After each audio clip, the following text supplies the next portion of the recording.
तो आज हम बापूजी से पूछने वाले हैं why I left BK. Brahma Kumari में उनकी यात्रा कैसी रही, जीवन की यात्रा कैसी रही, उन्होंने बीके क्यों छोड़ा, उससे भी आगे और संस्था में भी गए, वो भी क्यों छोड़ा, और अंत में जैसे आज से 25-26 साल पहले विश्व परिवर्तक ईश्वर विद्यालय की स्थापना क्यों की। देखो, मैं ब्रह्मा कुमारी में 1987 में गया था। मेरा मोस्ट वीवीआईपी स्टेटस कर दिया इन लोगों ने। बहुत लोग मुझे प्यार देते थे वहाँ, जो बड़े बड़े लोग थे। इवन दादी प्रकाश मणि भी मुझे पर्सनली अपने रूम में बुलाकर बात करती थी अच्छी तरह। मगर वहाँ जब उन्होंने मुझे आत्मा का परिचय कराया कि मैं आत्मा हूँ, मैं कौन हूँ, तो मैं आत्मा हूँ, तो मुझे बहुत अच्छा लगा। क्योंकि वो दुनिया में तो किसी ने नहीं बोला, भक्ति मार्ग में भी किसी ने नहीं बोला कि मैं आत्मा हूँ। तो मेरे को वो पहला दिन का पार्ट बहुत अच्छा लगा। मैं कौन हूँ, मैं कौन हूँ।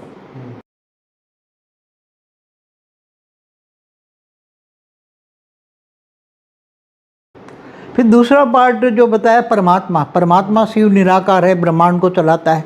पूरा ब्रह्मांड का चित्र बताया उन्होंने। ब्रह्मांड में परमधाम में निराकारी आत्माएं होती हैं, बीच में सूक्ष्मवतन बताया, फिर नीचे स्थूलवतन बनाया। वो ब्रह्मांड का तीनों लोक का चित्र मेरे को वो बुक में था। तीसरा वर्ल्ड ड्रामा की सत्युग त्रेता द्वापर कलयुग 5000 साल का वर्ल्ड ड्रामा है। तो वो भी तो हमने तो शास्त्र पढ़े ही नहीं थे उसी टाइम पर, तो ज्ञान तो था ही नहीं जी। उन्होंने जो कहा वो मान लिया हमने। मैं 5000 साल का वर्ल्ड ड्रामा सत्युग त्रेता द्वापर कलयुग 1250 साल का एक 5000 साल का वर्ल्ड ड्रामा, और हूबहू रिपीट होता है, और शास्त्र सारे झूठे हैं। त्रिमूर्ति के चित्र में दादा लेखराज को ब्रह्मा का स्थान दिखा दिया कि ये ब्रह्मा है,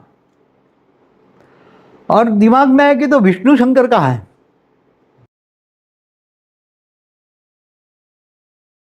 परम शांति बापूजी। परम शांति, परम शांति। सभी का स्वागत है, परम परम स्वागत है बापूजी की ये यूट्यूब चैनल बापूजी दशरथ भाई पटेल में। एक हमारी और भी चैनल है स्पिरिचुअल पॉडकास्ट विद अनंत। तो आज हम बापूजी से पूछने वाले हैं व्हाई आई लेफ्ट बीके।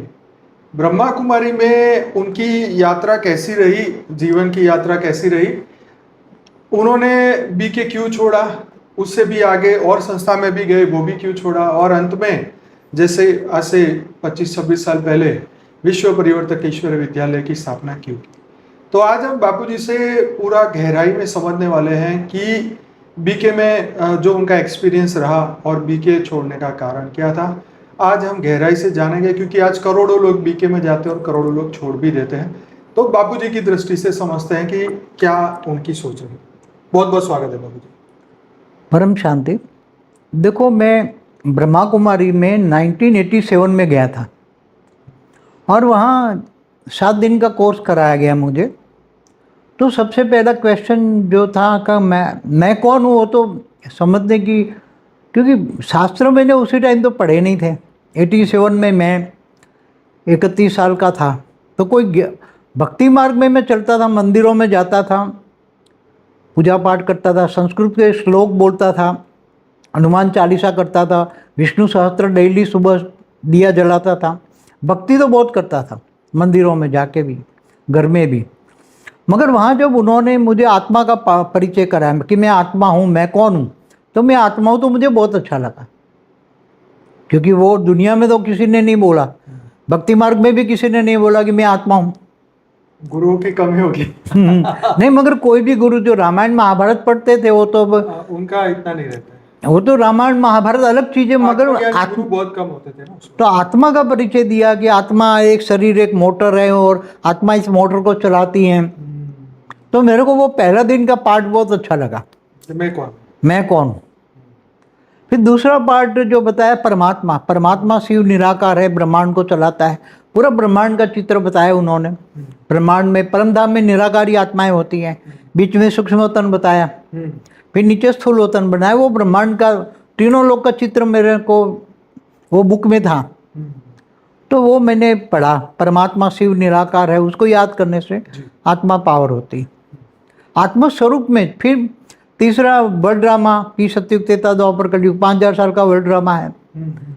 तो वो भी तो हमने तो शास्त्र पढ़े ही नहीं थे उसी टाइम पर, तो ज्ञान तो था ही नहीं जी। उन्होंने जो कहा वो मान लिया हमने। भाई शास्त्र तीसरे में 5000 साल का वर्ल्ड ड्रामा सत्युग त्रेता द्वापर कलयुग 1250 साल का एक 5000 साल का वर्ल्ड ड्रामा, और हूबहू रिपीट होता है, और शास्त्र सारे झूठे हैं। पहले दिन बता दिया आपको? नहीं, ये वर्ल्ड ड्रामा के दिन बताए, पहले 2 दिन नहीं पहले बताए। नहीं बोलते, लास्ट। आत्मा परमात्मा तो अच्छा लगा ना। अच्छा लगा। अब 2 दिन आत्मा परमात्मा का जब अच्छा कंसेप्ट लगा, एकदम बहुत बढ़िया। ब्रह्मांड में विचित्र देखा, निराकारी परमधाम सूक्ष्मोतन में ब्रह्मा विष्णु शंकर बैठे हैं, और फिर स्थूलोतन में मनुष्य सृष्टि है, और सारी मनुष्य सृष्टि अब सारी ऑक्सीजन पर जी रही हैं। एक चित्र बताएं, एक पृथ्वी के ऊपर एक बोतल लगा दी है। हाँ, पूरी ऑक्सीजन पर जी रही, बोतल लगा दी है। और सारी धरती पर। चेहरा दिखता हाँ, कोई आत्मा का परिचय नहीं देता, स्व का परिचय नहीं देता। तो मुझे स्व का परिचय आत्मस्वरूप, और मुझे वो बहुत अच्छा लगा। फिर परमात्मा निराकार है, वो भी अच्छा। शिव को तो हम पूछते ही थे, शिव मंदिर जाते ही थे बचपन से। फिर सतयुग देता तो सतयुग में बताया कि कृष्ण का राज होगा, वो बड़ा होगा तो लक्ष्मी नारायण बनेगा। सतयुग में 8 लक्ष्मी नारायण के राज होंगे, 8 राधा कृष्ण होंगे, 150 साल का उनका राज होगा। फिर राम राज आएगा, राम 12 सीता होगी त्रेता में। फिर द्वापर से फिर अलग अलग धर्मों का राज आएगा। तो वो झाड़ का चित्र बनाया, चौथे दिन झाड़ का चित्र बनाया, कल्पवृक्ष बोलते हैं उसको। कल्पवृक्ष, हाँ, जो एक पेड़ होता है। हाँ, उसके अंदर बताया कि जड़ों में ये ब्रह्मा कुमारी वाले बैठे हैं, जड़ों में मतलब ब्रह्मा कुमारी, और उससे ऊपर तना, और तने के बाद तने से ऊपर द्वापर आ गया ना, तो द्वापर में चारों ओर यहाँ बौद्धि बताए, बौद्ध धर्म आया। फिर वहाँ इस सामने इस्लाम आया, इस्लाम में फिर ये सब भी बताए, इस्लाम में यहूदी आए ये सब। फिर इसके बाद में ईसाई आए, फिर मोहम्मद आए, ये सब धर्म, ये झाड़ का यहाँ जैन आए, बौद्ध आए इधर। फिर धीरे धीरे अनेक धर्म मठ पंच संप्रदाय बढ़ते गए। तो उसी टाइम जब मैं जा रहा था तो 500-550 करोड़ पॉपुलेशन थी उसी टाइम, मतलब धरती की पॉपुलेशन। हाँ, तो ये सतयुग की शुरुआत में 9 लाख बनाते, 9 लाख पहला सारी दुनिया का विनाश हो जाएगा। फिर 5वें चित्र में वो बताया, 5वां मतलब पूरी दुनिया आग में झुलस रही है, पूरा 3rd वर्ल्ड वॉर हो रहा है, परमाणु बॉम्ब फट रहे हैं, नेचुरल कैलेमिटी आ रही है। केवल 9 लाख बचेंगे, वो माउंट आबू में जाएंगे, और 9 लाख वहाँ माउंट आबू में बचेंगे। वो उन्होंने बताया, हमने मान लिया, हमने कुछ नॉलेज ही नहीं था हमारे पास। तो फिर ऐसे ही पूरा ज्ञान ले लिया, हमें ज्ञान तो समझने, क्योंकि मैं वकील था, इनकम टैक्स लॉयर था, तो बुद्धि समझने की शक्ति बहुत थी ना। अब बार बार वहाँ माउंट आबू जाने लगा, वहाँ सबको देखने लगा। वहाँ मेरा मोस्ट VVIP स्टेटस कर दिया इन लोगों ने, बहुत लोग मुझे प्यार देते थे वहाँ, जो बड़े बड़े लोग थे। इवन दादी प्रकाश मणि भी मुझे पर्सनली अपने रूम में बुलाकर बात करती थी अच्छी तरह। तो मेरा वहाँ बहुत मोस्ट VVIP था, क्योंकि वहाँ शिव बाबा के नाम पर सब कुछ स्वाहा करने वाला था मैं, और बहुत कुछ इनकम टैक्स लॉयर, इसमें भी रेड केस करने वाला, कोई धन की तो कमी होती ही नहीं थी उसी टाइम पर। तो फिर बाद में जब मैं आत्मस्वरूप की बहुत सबसे ज़्यादा मैंने डे बाय डेली सुबह में 3 बजे उठकर आत्मस्वरूप की बहुत ही मतलब पुरुषार्थ किया। आत्मस्वरूप, एकदम आत्मस्वरूप। पहले मेरे को दिमाग में आ गया मैं स्वयं को पहचानूँ, मैं स्वयं को पहचानूँ, आत्मस्वरूप। तो वहाँ एक नीले नगर सेंटर था, वहाँ एक छोटा सा योग रूम बनाया था। वहाँ हर संडे सुबह में 8 से रात को 8 बजे तक मैं केवल पानी पीकर, सुबह में चाय पिए, बाद में पूरे दिन पानी पीकर, क्योंकि जितना खाओगे नहीं तो हल्के रहोगे तो योग अच्छा लगेगा। बल्कि मैं तो अगले दिन के शाम को भी खाना नहीं खाता था, सर हल्को करने के लिए, मतलब फास्ट करते हैं ना भक्ति मार्ग में, फास्ट उपवास। तो मेरे को फास्टिंग भी अच्छा लगता, कम खाना भी अच्छा लगता था, और मैं एकदम आत्मस्वरूप, तो इतना आत्मस्वरूप बन जाता था, इतना आत्मस्वरूप, लाइट पूरी बॉडी हो जाती थी। आपका शरीर तो बहुत भारी था ना उस वक्त? उसी टाइम तो बहुत भारी था, उसी टाइम थोड़ा भारी था, मगर बाद में बढ़ने लगा। 87, 88, 89, 90, फिर उसी टाइम रामायण आया। तो उन लोगों ने बोला रामायण नहीं देखना है आपको, रामायण झूठी है, झूठी कहानी है। रामानंद सागर का रामायण, रामानंद सागर का शुरू में आया ना DD1 पर। 92 में से आता है। नहीं, ये मेरे ख्याल से 88 या 89 में आया होगा। अच्छा। 88 या 89 में आया होगा। दूरदर्शन पे आता था। फिर भी मैं देखता था। अच्छा। फिर भी मना था तो भी मैं देखता था। तो वहाँ बार बार माउंट आबू जाता था, वहाँ अच्छा लगता था। परिवार के साथ भी जाता था, सब चलते थे ज्ञान में, परिवार वाले भी सब चलते थे। मगर बाद में मेरा एक क्वेश्चन आया कि त्रिमूर्ति का चित्र के सामने बैठते थे, त्रिमूर्ति का चित्र है, तो त्रिमूर्ति के चित्र के सामने बैठते थे, तो धीरे धीरे ये आया कि त्रिमूर्ति के चित्र में दादा लेखराज को ब्रह्मा का स्थान दिखा दिया कि ये ब्रह्मा है। और दिमाग में आया कि तो विष्णु शंकर कहाँ है, विष्णु और शंकर। दिमाग चलने लगा, जैसे जैसे आत्मस्वरूप बना तो दिमाग बहुत फास्ट गति चलने लगा। ये सबसे पहले तो बड़े बड़े लोग वहाँ जो उनके ज्ञानी थे, इनको सबको जानते थे, मुझे सबको पूछा ये त्रिमूर्ति का चित्र है, तो उसमें दादा लेखराज को तो ब्रह्मा बता दिया, आप दूसरा विष्णु कहाँ है, शंकर कहाँ है। तो सबको पूछा, तो बोले ये त्रिमूर्ति का मकान एक ही है, अच्छा, एक ही रथ है और तीनों पार्ट बजाता है। अच्छा, जब ये ब्रह्मा है, टाइटलधारी ब्रह्मा है, कृष्ण वाली आत्मा, और ये ब्रह्मा से विष्णु बन जाएगा तो सतयुग के पहला प्रिंस बनेगा, नारायण बनेगा। तो ये विष्णु का पार्ट नारायण बनने का, नारायण माना विष्णु, लक्ष्मी नारायण माना विष्णु, तो वो वहाँ पालना करेगा, सतयुग में 9 लाख की पालना का पहला प्रिंस बनेगा।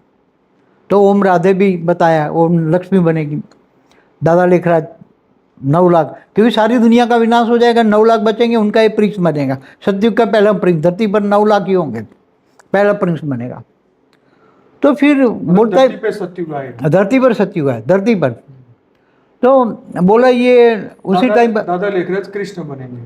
हाँ, कृष्ण बनेंगे, दादा लेखराज पहले कृष्ण, बाद में नंबरवार 8 गद्दी चलेगी। अच्छा, उसके और अलग जो वहाँ फॉलोअर्स है, हाँ, उसमें श्रेष्ठ पार्ट बजाए वो अष्टरत्न वाले आएंगे। अच्छा, वो अष्टरत्न वाले आएंगे, वो 8 कृष्ण, 8 कृष्ण, राधा कृष्ण, फिर वही गादी पर आएंगे, लक्ष्मी नारायण बनेंगे। तो फिर राम कौन बनेंगे? बाद में 16 कला से नीचे गिरती 14 कला आई। अच्छा, 14, तो 12 राम 12 सीता, त्रेता में, सतयुग में 8, सतयुग में, त्रेता में 12 राम 12 सीता। तो 21 जन्म होता है, कितने 84 जन्म का पहले 8 जन्म सतयुग का, 12 जन्म त्रेता का। वो लोग 84 जन्म का बोलते हैं। हाँ, तो 84 जन्म हुआ ना त्रेता में। 5000 साल का पूरा वर्ल्ड ड्रामा है, और उसमें सिर्फ आपकी 84 बर्थ ही हो, ठीक। 84 बर्थ मतलब सतयुग में 8, त्रेता में 12, हाँ, एक संगम युग अभी, अच्छा, और त्रेता सतयुग, त्रेता, द्वापर में 21 और कलयुग में 42, ऐसा करके 84 जन्म होता है। ओके। तो ये समझाया गया कि इंसान, एक आत्मा 84 जन्म लेती है, मतलब वो नंबरवार आत्माएं ऊपर से आती है, परमधाम से आती है, परमधाम से आती है, और धीरे धीरे अपना अपना पार्ट प्ले करती है, और वो रिपीट करती है। बेहद की परम शांति सोचो, बोलो परम शांति। Join us daily for live meditation, 10 p.m. to 11 p.m.